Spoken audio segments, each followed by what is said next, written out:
Hi, thank you for supporting Respero. You make it possible for us to help people have great relationships, and we are grateful for that. So we wanted to send this video as a thank you and also hopefully as an encouragement to you and a way to help you have great relationships. What I want to do today is give you 4 short phrases that you can use to have better relationships. 4 short sentences that if we all just learn to say them more often and say them with sincerity, that they would bring life and healing and deepen intimacy in all of our relationships. It's Christmas, as you can see, and I would go so far as to say that this could be the best gift that you could give your family and friends this year, learning how to use these phrases well. So, ready? Here they are. I was wrong. I'm sorry. I don't know. I need help. There they are. That's it. You might be thinking, really? After that big build-up? Because that all seems pretty obvious, right? Well, maybe. Yeah, maybe we do all know that those are good things to say in our relationships and with the people that we're close to, with people that we work with.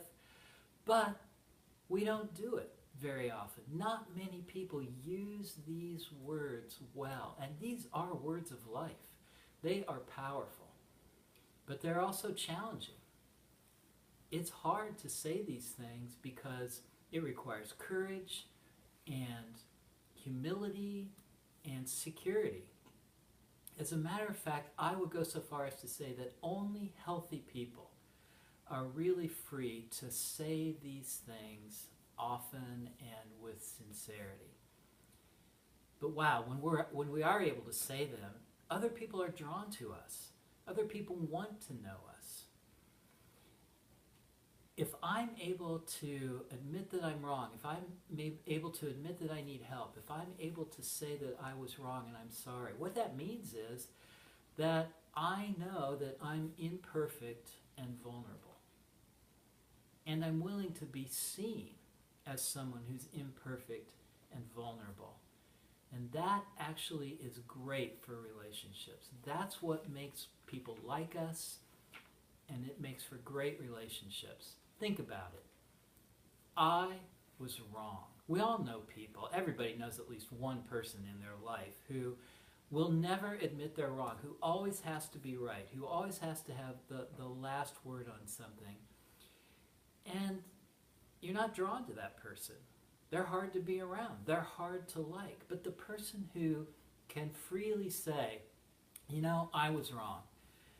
I was wrong about that fact that I shared or that story that I told. I got that wrong. Or, probably even more importantly, I was wrong to say that to you like that in such an angry way. Or I was wrong to tease you. I was wrong to make you look bad, to try to make a joke at your expense. I was wrong to not pay attention to you. Those kinds of words make people feel like we care.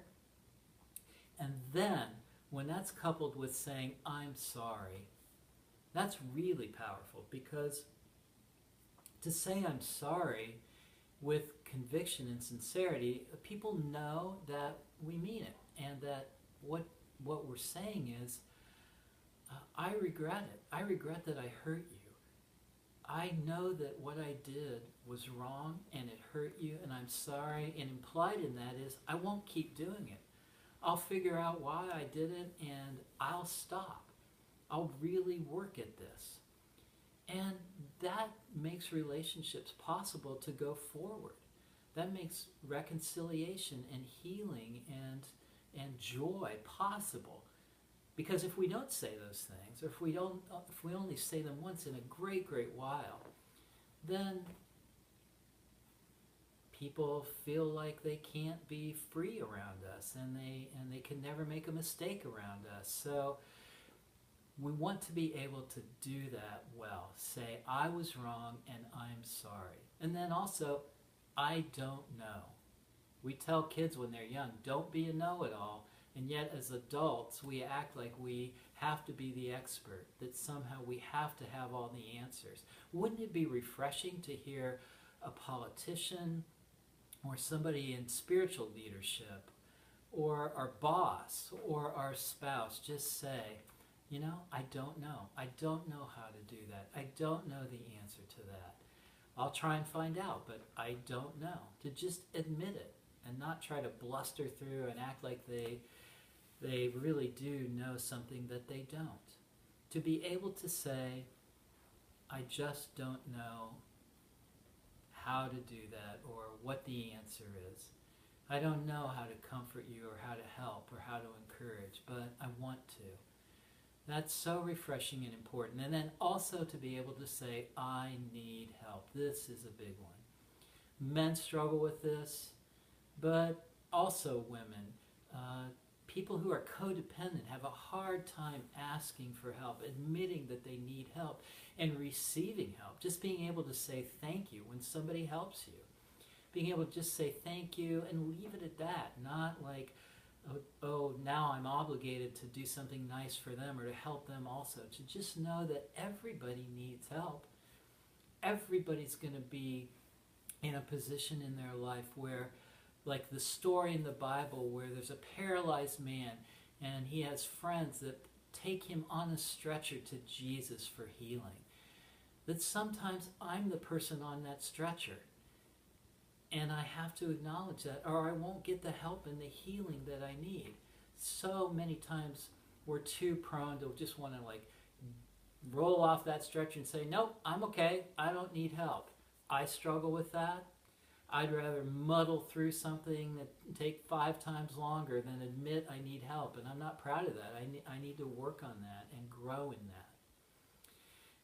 I think that as we age, this gets harder if we're not being intentional about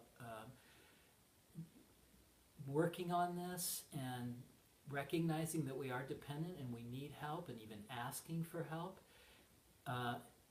And then so many times in our old age when we really do need help but we can't admit it or ask for it, it's harmful. It hurts our lives, hurts our families. So these 4 things are powerful if you're conscious about how often you're saying them, you're thinking about it, you're choosing to say them to other people. People will notice, people will be appreciative, people will like you. So who doesn't want that? So think about that, and with God's help, we can all get better at this and have great relationships. So I hope this is a blessing to you. Thank you again for supporting Respero. Grace and peace to you all.